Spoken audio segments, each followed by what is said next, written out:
It's time to eat. What are you hungry for? Sit down and get ready to consume an abundance of fantasy football knowledge from Ross Tucker and Joe Dolan. Feed me now. I'm starving. On the Fantasy Feast Eatin' Podcast. Yeah, let's eat, baby. It is the Fantasy Feast Eatin' Podcast, presented, of course, by our dudes over at DraftKings. I'm Ross Tucker, former NFL offensive lineman, 5 teams, 7 years, recording on a Thursday this week, which was genius. Number one, I'm in a hotel room in Birmingham, Alabama. I've got Alabama A&M at UAB on your TV, CBS Sports Network, 8 p.m. Eastern time tonight. Looking forward to that. Love me some college football. Their new stadium, by the way, at UAB is sweet.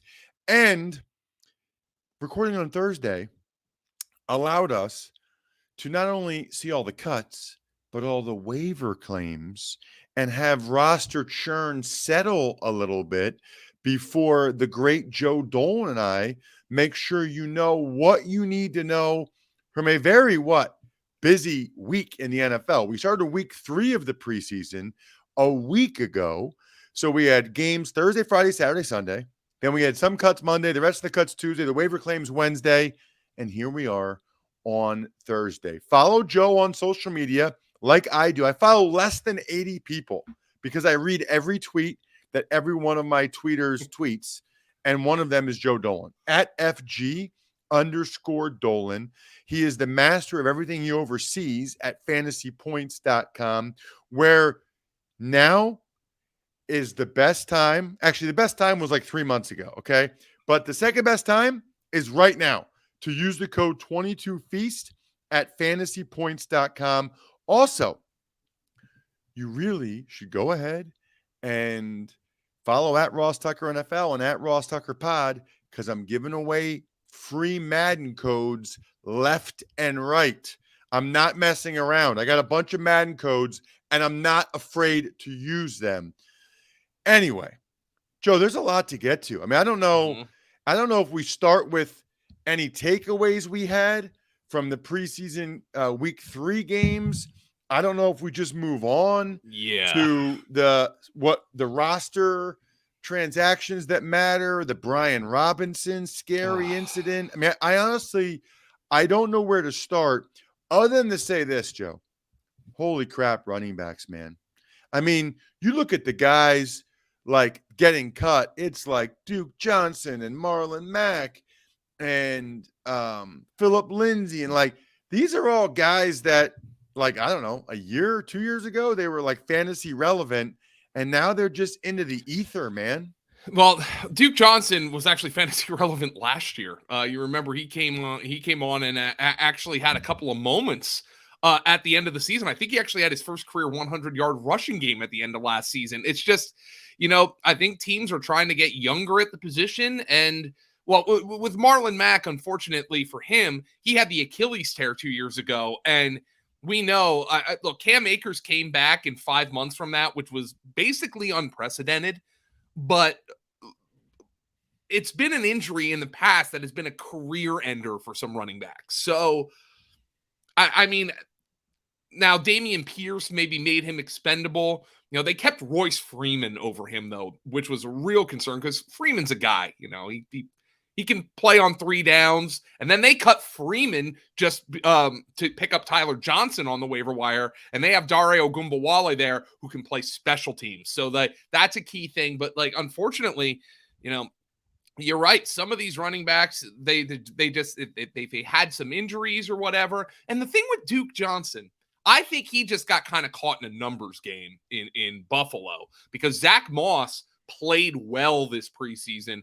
That was a guy who you could have made the easy argument he was on the outs heading into the training camp, but he ended up playing well. And they obviously have Singletary, who was their leading rusher last year, and then they drafted James Cook. So I think Duke Johnson was more of a numbers game, but I think unfortunately, a lot of these veteran running backs, it's hard for them to get, second and especially third contracts. It's a shame for them. But I think a lot of it was a numbers game. And then with Marlon Mack, unfortunately, I think the injury was something that really had probably robbed him of his potential. Okay. I don't even want to do this segue, so I won't. But you just said robbed him of his potential. we have a situation in Washington that made me think about it again. Brian Robinson attempted, I guess, carjacking, robbery, extremely scary, very sad.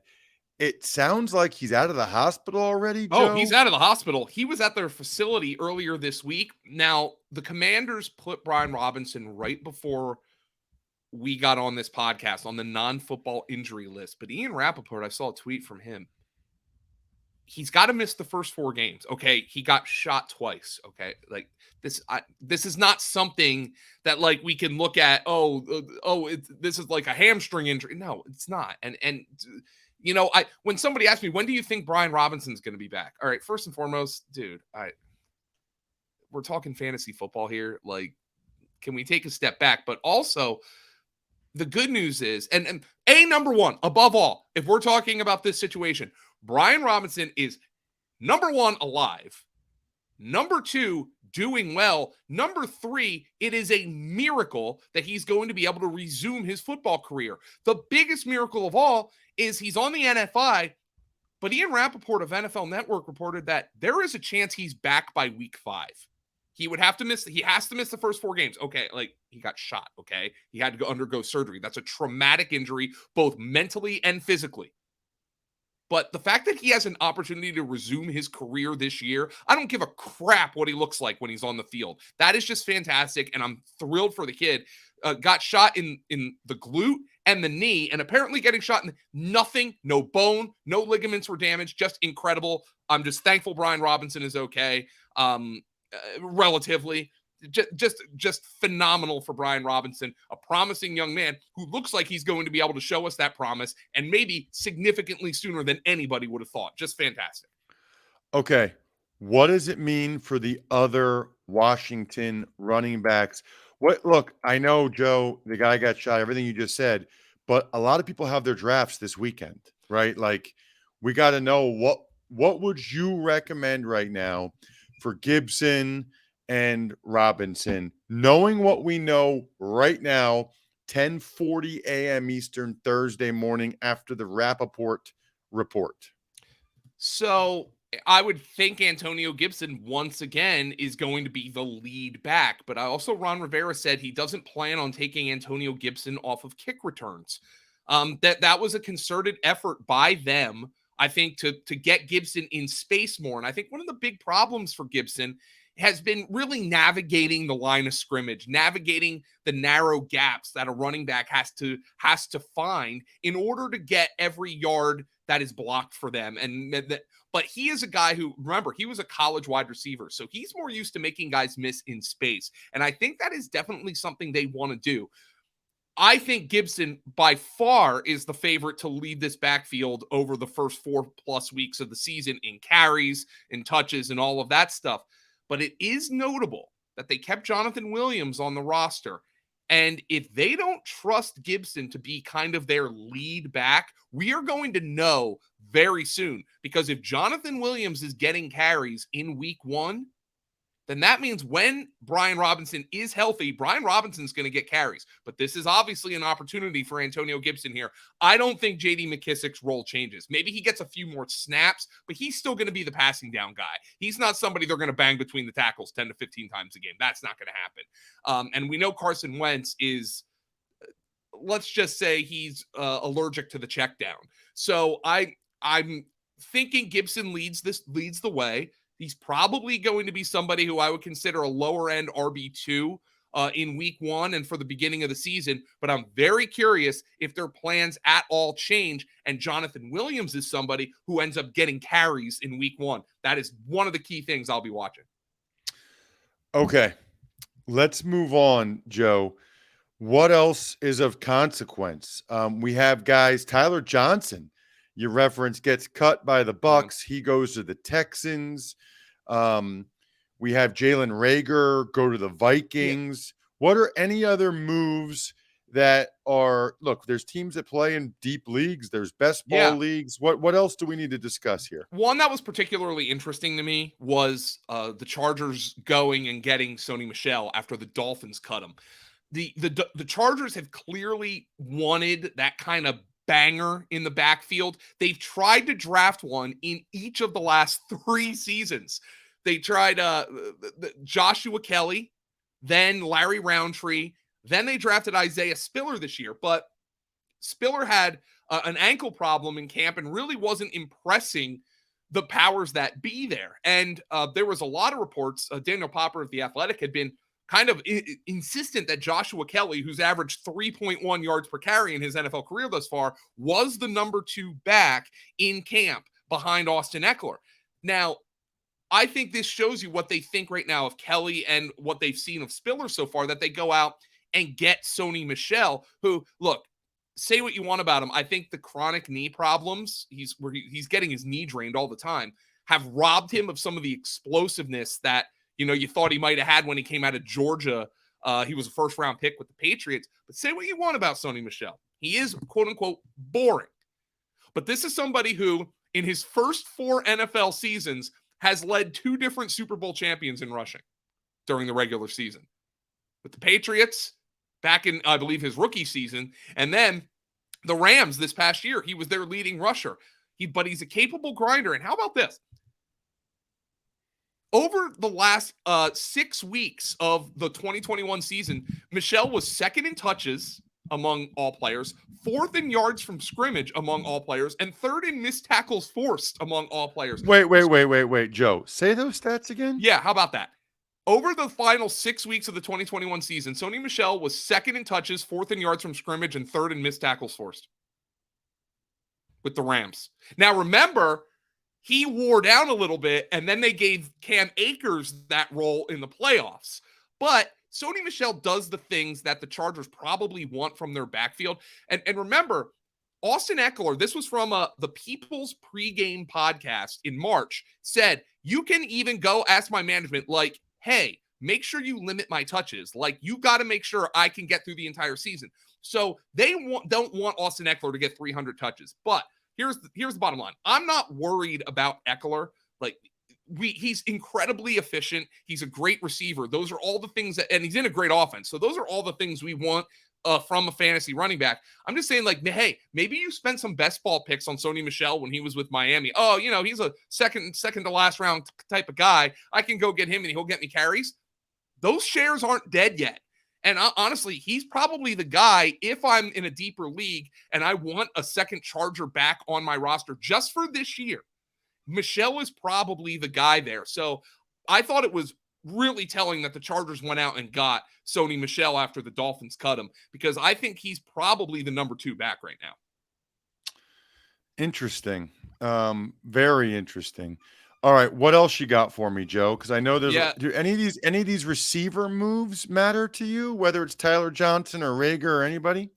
Tyler Johnson's interesting to keep an eye on because there were a lot of folks who liked Tyler Johnson. He had an incredible production profile at Minnesota that a lot of people liked, but it was athleticism concerns that dropped him to the 5th round in the 2020 NFL draft.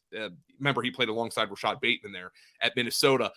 He didn't really assuage those concerns when in his time with the Texans, or in his time with the Buccaneers, rather. And he also had some drops in key situations. He couldn't really take advantage of his increased opportunity when the Bucs were down Chris Godwin and Antonio Brown last year. But it's a fresh start for him. And that Texans depth chart was wide open at receiver behind Brandon Cooks and Nico Collins. So there's going to be an opportunity for him to be the number 3 receiver there, somebody to focus on in deep leagues. Now, the Eagles traded Jalen Reagor to Minnesota. And I mean, look, Reagor is probably, Ross, you've seen him up close.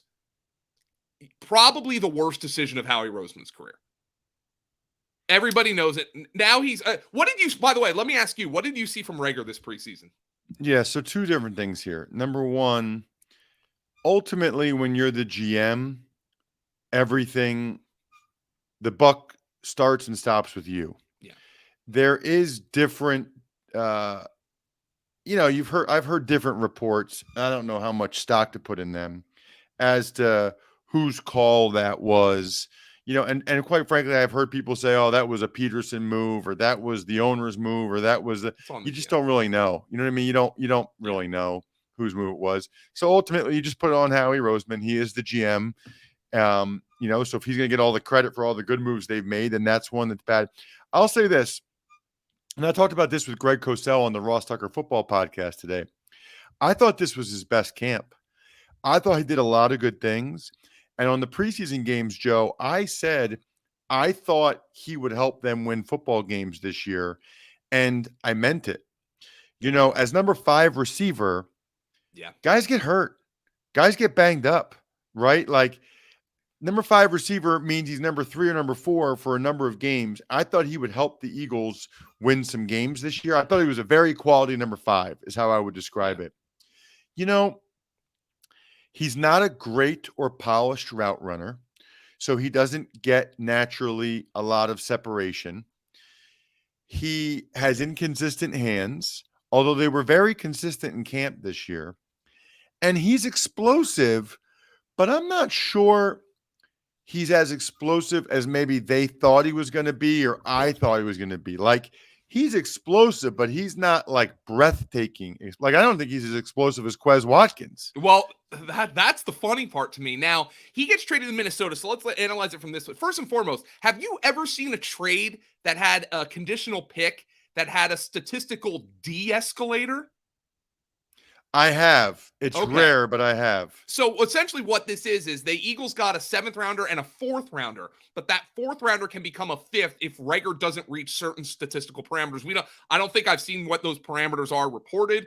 Color me skeptical that he'll be able to hit them based on what we've seen, but who knows? They could just be 30 punt returns or something, because that's what he's expected to do in Minnesota, is to be kind of a return man. Now, the question is for Reagor is, this looked like a kid to me who had confidence issues at time. What is his confidence issue going to be like lining up next to Justin Jefferson, who is the guy he is not Reagor's fault, but justifiably compared to because he was drafted the pick before him. But here is the thing that I want people to not overreact. I've been pushing KJ Osborne as a nice, later round option. I don't think this affects it. KJ Osborne's fantasy value, let alone the value of Justin Jefferson or Adam Thielen. I don't think that's part of the case. But the funny part is, Ross, and this is the way that Howie Roseman, and look, if you have a general manager who's going to make mistakes, it's going to happen. But the least the general manager can do is admit and move on. And Howie Roseman did it great. Howie Roseman essentially got for Jalen Reagor what he traded away for Chauncey Gardner-Johnson. That's pretty freaking good. That's good work, given the fact that, Reagor was a sunk cost. But here's the irony of the whole situation that really stands out to me. They took Reagor over Justin Jefferson, ostensibly because they viewed him as more explosive on the perimeter, something the Eagles lacked in the year leading up to when they traded for, when they drafted Reagor, rather. But if they had just drafted Jefferson and then just taking Quez Watkins in the 6th round, which is what they did, they would have gotten the explosiveness they were looking for. Quez Watkins has 58 more receiving yards in his 2 seasons with the Eagles than Jalen Reagor does. I mean, it's just funny how things work out, but I think this is a little bit of a humbling thing, I think, for Howie Roseman, because he has been justifiably praised for everything he's done this offseason. That is a freaking good football team. But this one, I think, was just kind of, let's remove the bad spot from the apple, whether it was Reagor's fault or not, and let's go forward and let's go onward. Now, what's interesting to me is the Eagles have just 4 wide receivers on their 53. I think they still have a roster spot, but you also watch, and like you said, guys are going to contribute. This is going to be a team that scores a lot of points. That Deion Kane had a pretty good preseason for them, and he's on their practice squad. But right now it's A.J. Brown, Devontae Smith, Zach Pascal, and Quez Watkins. That's a deep and versatile receiving core in Philadelphia, presuming nobody gets hurt. Yeah, 2 things. One is they could easily elevate a guy like Deion Kane every week if they want to, off the practice squad, or at least early in the season, and then make a decision. Secondly, the craziest part about Arcega-Whiteside and Jalen Reagor is Howie Roseman traded both of them to the team that got the receiver that the Eagles fans wanted. They wanted Metcalf instead of Arcega-Whiteside. They wanted Jefferson instead of Reagor. And it's just, I mean, at a minimum, Joe, really ironic that Howie Roseman sends them to the place where everybody wanted him. Yeah, well, I mean, obviously, I don't think he was thinking about that. He was just looking for the best offer. But it is funny. The thing with Metcalf, I can at least let that one slide because there are reported medicals on Metcalf, which obviously have not really come to pass. The Reagor over Jefferson thing, that they just galaxy brained themselves. Let's be honest. Let's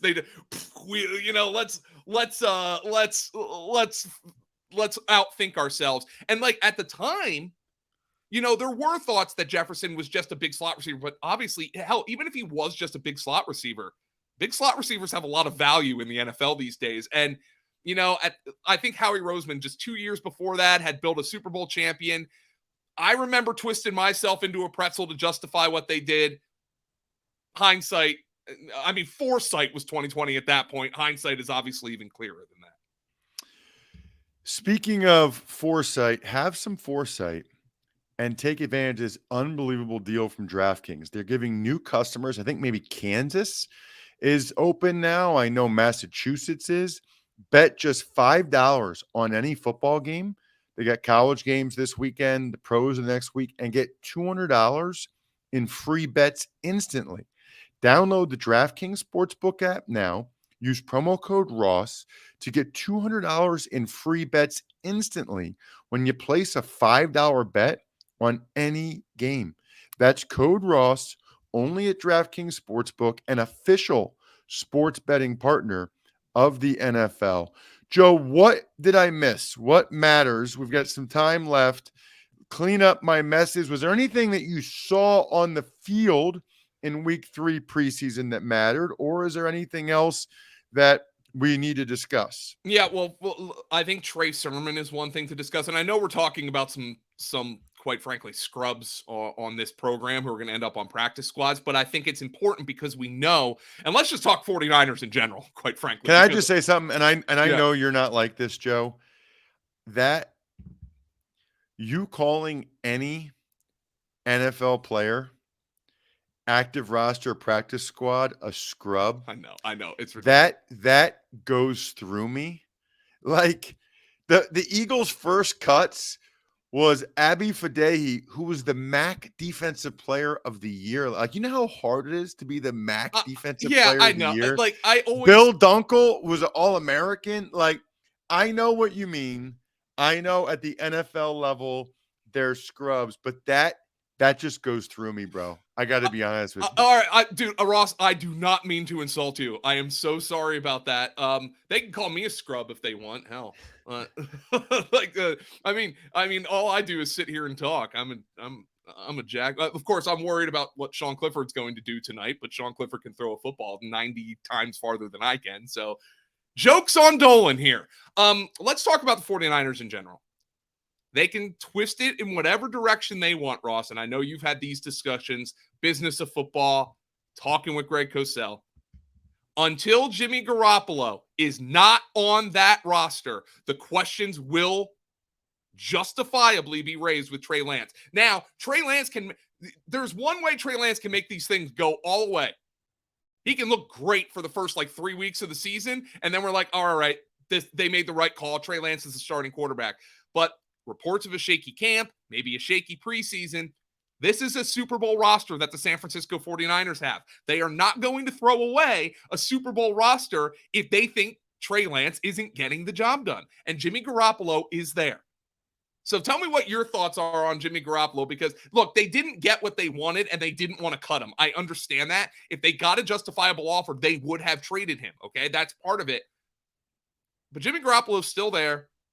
Trey Lance hasn't really answered any of the bells yet.